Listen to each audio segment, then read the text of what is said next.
Hello everyone, welcome to my YouTube channel.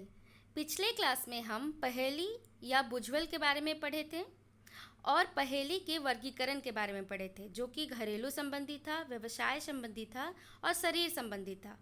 इस class में हम प्राणी संबंधी, प्राकृतिक संबंधी और अन्य के बारे में पढ़ेंगे, जो कि एग्ज़ाम में ज़्यादातर आता है, पूछा जाता है। पहले हम इसके आउटलाइन पढ़ लेते हैं, फिर आगे डिटेल में इसके बारे में पढ़ेंगे और कुछ पहेली देखेंगे। पहला है प्राणी संबंधी। कुछ जो पहेली ऐसे होते हैं जो प्राणी संबंधी होते हैं, जैसे हम उदाहरण देख लेते हैं कि ऐसा कौन है जो रात में सोता है और दिन में जागता है। तो ये किसके तरफ इशारा कर रहा है? जो रात में सो रहा है और दिन में जागता है, तो वो हो जाएगा उल्लू। फिर प्राकृतिक संबंधी का हम उदाहरण देख लेते हैं। जैसे वह कौन सी चीज़ है जो सबको दिखाई देती है पर पकड़ी नहीं जा सकती है। मतलब सबको दिखाई देती है, सबको महसूस होती है, पर उसको हम पकड़ नहीं सकते हैं। तो ये किसके तरफ इशारा क्या कर रहा है? तो ये हवा की तरफ इशारा कर रहा है। इसका आंसर हवा हो जाएगा। फिर अन्य में देख लेते हैं। जैसे ऐसा कौन सा चीज़ है जो हम तोड़ते हैं पर फेंकते नहीं हैं। तो ऐसा क्या होता है जिसको हम तोड़ते हैं पर फेंकते नहीं हैं? तो ये वादा इसका आंसर हो जाएगा। मतलब वादा को हम तोड़ते हैं, फेंकते नहीं है। जैसे बोलते हैं ना, तुमने मेरा वादा तोड़ दिया। आसान बोलचाल की भाषा में भी हम ये चीज़ बोलते हैं, तो इसका आंसर वादा हो जाएगा। आगे हम लोग पहेली बुझवल का डिटेल में पढ़ते हैं। प्राणी संबंधी। प्राणी संबंधी जो पहेली होते हैं वो पशु पक्षी जीव जंतु के संबंधित होते हैं। जैसे पहला हम देख लेते हैं, पहेली क्या है? बियाए तो पियाए नहीं। ऐसा कौन सा प्राणी है जो बियाता तो है पर पियाता नहीं है? तो इसका आंसर हो जाएगा सांप। सांप जो होता है वो बियाता है पर पियाता नहीं है। कैसे? तो सांप अंडे देता है, यानी जन्म देता है, मतलब बियाता है, लेकिन अपने बच्चों को दूध नहीं पिलाता है। इसीलिए इसका बनाया है पहेली कि बियाए तो पर पियाए नहीं। अगला हम लोग एक और पहेली देख लेते हैं प्राणी संबंधी। एगो पक्षी कर पोछ में कचिए कचिया। ऐसा कौन सा प्राणी है, ऐसा कौन सा पक्षी है जिसके पोछ में कचिए कचिया होता है? तो इसका आंसर हो जाएगा मोर। जैसे कि हम लोग देख लेते हैं कि मोर के पूँछ में बहुत सारे गोल गोल आँख जैसे डिज़ाइन होते हैं। जैसे हम लोग देख रहे हैं इसमें कि गोल गोल इसमें आँख जैसा डिज़ाइन होता है। और ये कैसा दिखाई देता है? जो कच्चे दानों या अध खिले फूल जैसे दिखाई देते हैं। इसी को कहा जा रहा है कि एगो ऐसा पक्षी है जिसके पोछ में क्या है? कचिए कचिया है, गोल गोल डिज़ाइन है। इसीलिए इसका आंसर हो जाएगा मोर। अगला हम लोग देख लेते हैं प्राकृतिक संबंधित। कुछ ऐसे पहेली हैं जो प्रकृति से जुड़ा हुआ है। जैसे पहला हम देख लेते हैं, पहेली क्या है? एगो गछ में ढेले ढेला। मतलब एक ऐसा गाछ है, एक ऐसा पेड़ है जिसमें ढेले ढेला है। तो इसका आंसर हो जाएगा बेल। जैसे बेल का फल हम लोग देखते हैं, ये कैसा होता है? ये ढेला की तरह होता है, एक पत्थर, गोल गोल पत्थर की तरह होता है। और एक पेड़ में पूरा वो फल जो होता है वो ढेले ढेला बहुत सारे फल हो जाते हैं। तो ये जो है बेल का पेड़, बेल के फल की तरफ ये इशारा कर रहा है कि एगो गछ में क्या है? ढेले ढेला है। फिर हम लोग आगे देख लेते हैं। प्राकृतिक संबंधित ही है कि एगो गाछ में मांदरे मांदर। मतलब एक ऐसा पेड़ कौन सा है जिसमें मांदरे मांदर आकार का कुछ होता है। तो ये किसका पेड़ की तरफ इशारा कर रहा है? ये भी प्राकृतिक से जुड़ा हुआ है। ये कटहल का पेड़ से। कटहल का जो आकार होता है वो मांदर का आकार का होता है। और कटहल के पेड़ में क्या होता है? जब फल जो होता है कटहल, तब चारों तरफ जो है पूरे पेड़ में क्या हो जाता है? मांदरे मांदर दिखने लगता है। तो इसलिए इसका आंसर कटहल हो जाएगा, जो कि बोल रहा है कि एगो गछ में मांदरे मांदर। अगला है प्राकृतिक संबंधित है, एगो बटुआ में 1000 रुपया। मतलब ये किसके तरफ इशारा कर रहा है कि एगो बटुआ में क्या है? 1000 रुपया है। तो इसका आंसर हो जाएगा मिर्ची। तो कैसे मिर्ची हो जाएगा? तो मिर्च के अंदर हम लोग जानते हैं कि बहुत सारे छोटे छोटे छोटे छोटे बीज होते हैं। और जैसे ये छोटे छोटे जो बीज होते हैं वो 1000 रुपया की तरह दिखाई देता है। और मिर्च खुद एक बटुआ मतलब थैली की तरह होता है। इसलिए कहा जा रहा है कि एगो बटुआ मतलब मिर्च जो है उसमें 1000 रुपया, मतलब छोटे छोटे बीज जो हैं वो 1000 रुपये के जैसे हैं। अगला हम लोग पहेली देख लेते हैं, जो कि अन्य है, मतलब ये सब कोई भी दल में नहीं आता है। जैसे इसमें कुछ ऐसे भुजबल जो होते हैं जो जिसमें क्या होता है, जो ये सब मतलब किसी में बांटा नहीं गया है, लेकिन हम लोग के रोज़मर्रा की ज़िंदगी में वो आता है। जैसे पहला है एगो गच्छे एगो पतई, मतलब एक गच्छ में एक ही पतई है। तो ये किसके तरफ इशारा कर रहा है? तो ये इशारा कर रहा है झंडा के तरफ, कि एक पेड़ की तरह, एक गाछ की तरह उसका डंडा होता है झंडा का, और उसमें एक ही पतई, मतलब ये झंडा जो है एक पतई की तरह दिखाई देता है। तो एगो गच्छ में एगो पतई, इसका पहेली का आंसर हो जाएगा झंडा। फिर एक और देख लेते हैं हम लोग, एगो गच्छे गांव है घर नखे, नदी है पानी नखे, पहाड़ है पत्थर नखे। मतलब कौन सा ऐसा चीज़ है जिसमें गांव है पर उसमें घर ही नहीं है, नदी भी है लेकिन उसमें पानी नहीं है, पहाड़ है पर उसमें पत्थर नहीं है, पत्थर नहीं है। तो ये किसके तरफ इशारा कर रहा है?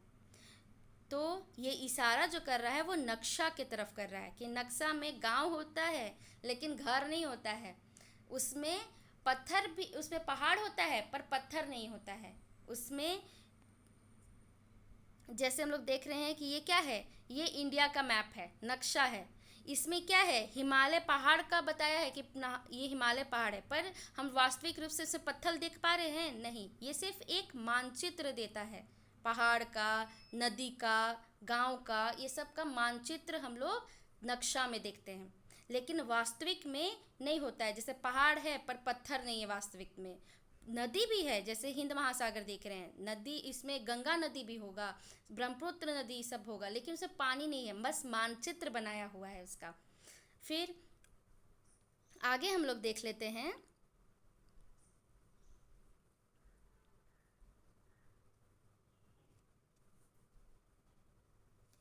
अगला है कुछ नागपुरी भाषा का पहेली या बुझवल, जो कि है अत्थर तोड़ पत्थर जोड़ बिन के जाल पानी। इसका आंसर क्या होगा? मतलब अत्थर तोड़ के पत्थर जोड़ करके और बिना पानी का जाल बना देता है, ये किसके तरफ इशारा कर रहा है? तो ये इशारा जो है मकड़ महल बनाए, मतलब मकड़ा जो महल बनाता है उसके तरफ इशारा कर रहा है। तो कैसे? तो मकड़ी का जो जाल होता है उसमें क्या होते हैं, बहुत सारे धागे होते हैं। जैसे हम लोग देख सकते हैं कि ये मकड़ा का जाल है, और इसमें क्या है, इसमें बहुत सारा क्या है, धागा की तरह दिखाई दे रहा है, जो कि क्या है, एक लगता है कि खंभा बनाया हुआ है, लेकिन ये जो जाल बना हुआ है ये बिना पानी का बना हुआ है, और ऐसे दिखता है जैसे एक महल है, महल के जैसा दिख रहा है।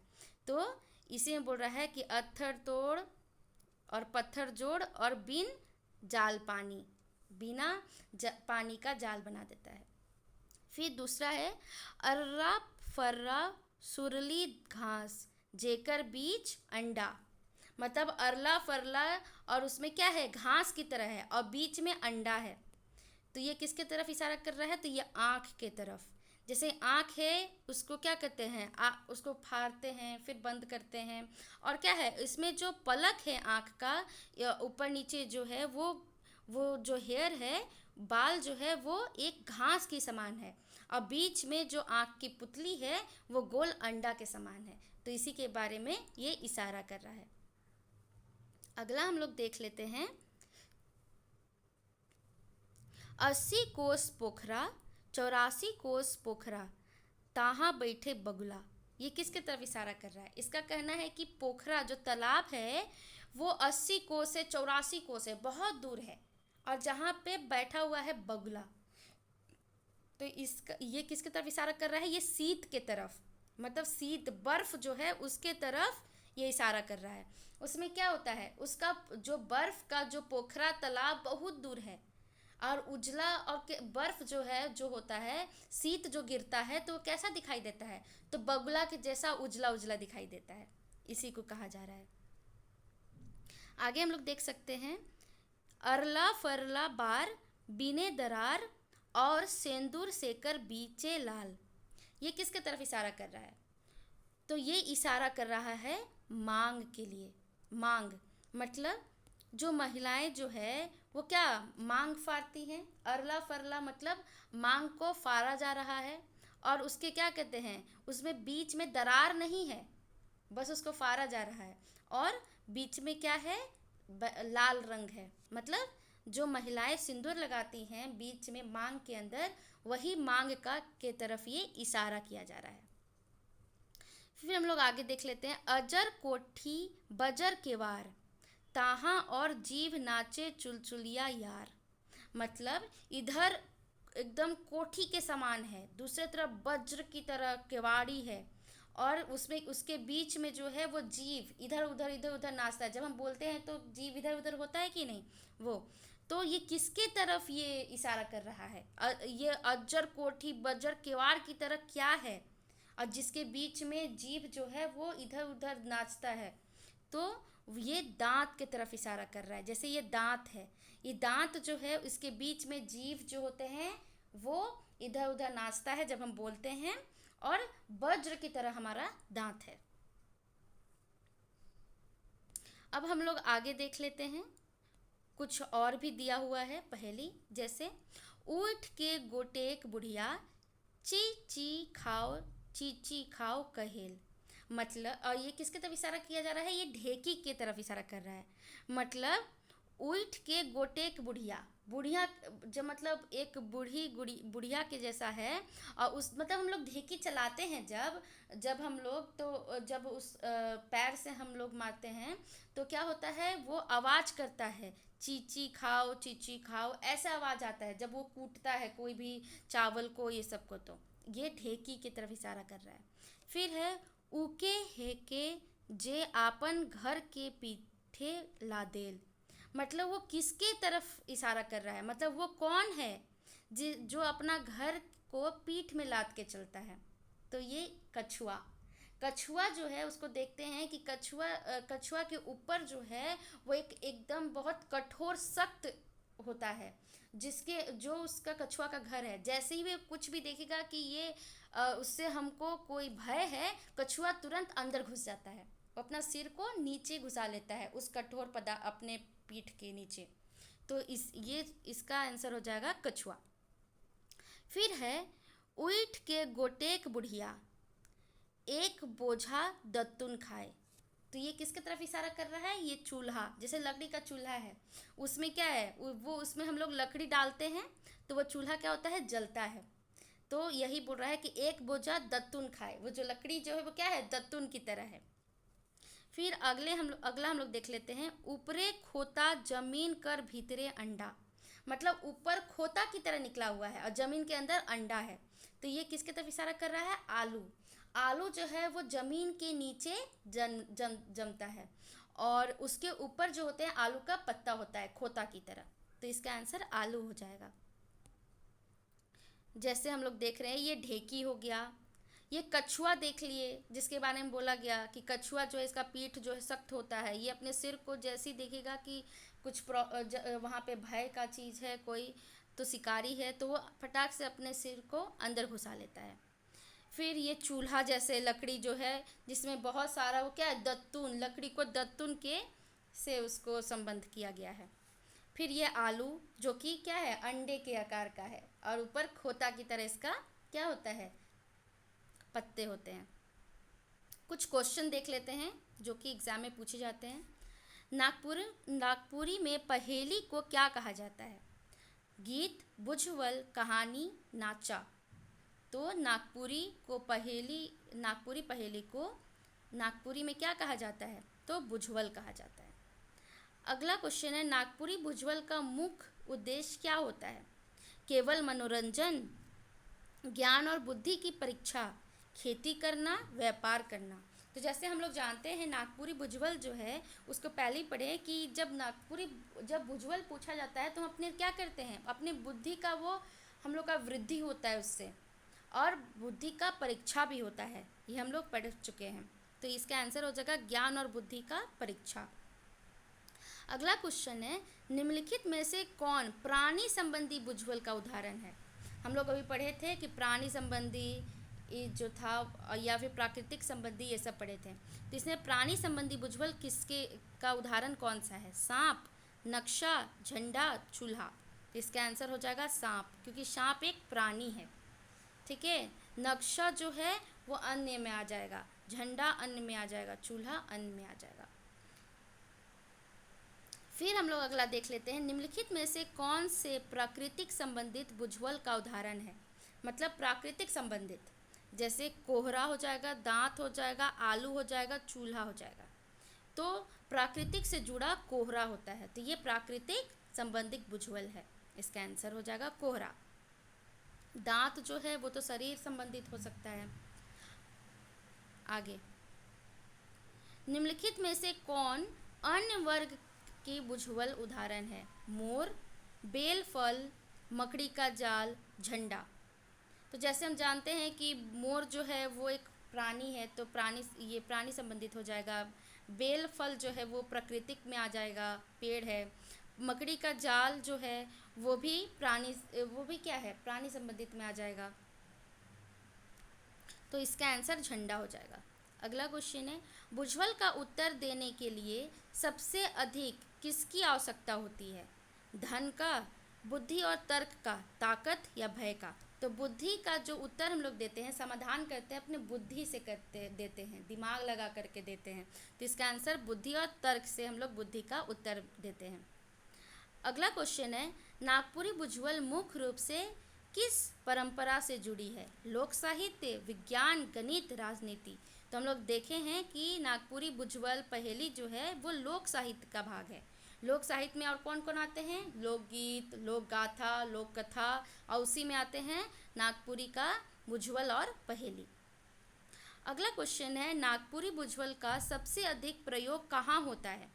गांव के चौपाल और पारिवारिक बैठकों में, फैक्ट्री में, रेलवे स्टेशन पे, अस्पताल में। तो नागपुरी भुजबल का सबसे अधिक प्रयोग जो है वो गांव की चौपाल और पारिवारिक बैठकों में हम लोग देखते हैं, ज़्यादा प्रचलन वहाँ है। आगे देख लेते हैं, निम्नलिखित में से कौन भुजबल का विषय नहीं है? पशु पक्षी, प्राकृतिक, दैनिक उपयोग की वस्तुएं, केवल कंप्यूटर प्रोग्रामिंग। तो हम लोग देखे हैं कि पशु पक्षी इसके हिसाब से भी बनता है भुजबल, प्राकृतिक संबंधित भी बनते हैं, दैनिक उपयोग की वस्तुओं से भी बनते हैं पहेली, जो कि पहले क्लास में देख चुके हैं। केवल कंप्यूटर प्रोग्रामिंग से क्या होता है? इससे संबंधित भुजबल नहीं होते हैं। नागपुरी भुजबल का अध्ययन करने से क्या लाभ होता है? नागपुरी भुजबल के अध्ययन से हमको क्या लाभ मिलेगा? केवल समय व्यतीत होता है, भाषा, संस्कृति और सोचने की क्षमता का विकास होता है, केवल खेल सीखते हैं इससे, या फिर कोई लाभ नहीं होता। तो नागपुरी भुजबल का अध्ययन करने से हमको क्या लाभ है? तो हमारा भाषा, संस्कृति और सोचने की क्षमता का विकास होता है। इस वीडियो को और आगे बढ़ाने के लिए और क्लास को कंटिन्यू करने के लिए इस चैनल को ज़्यादा से ज़्यादा सब्सक्राइब कीजिए और लाइक कीजिए। जय जोहार, जय झारखंड।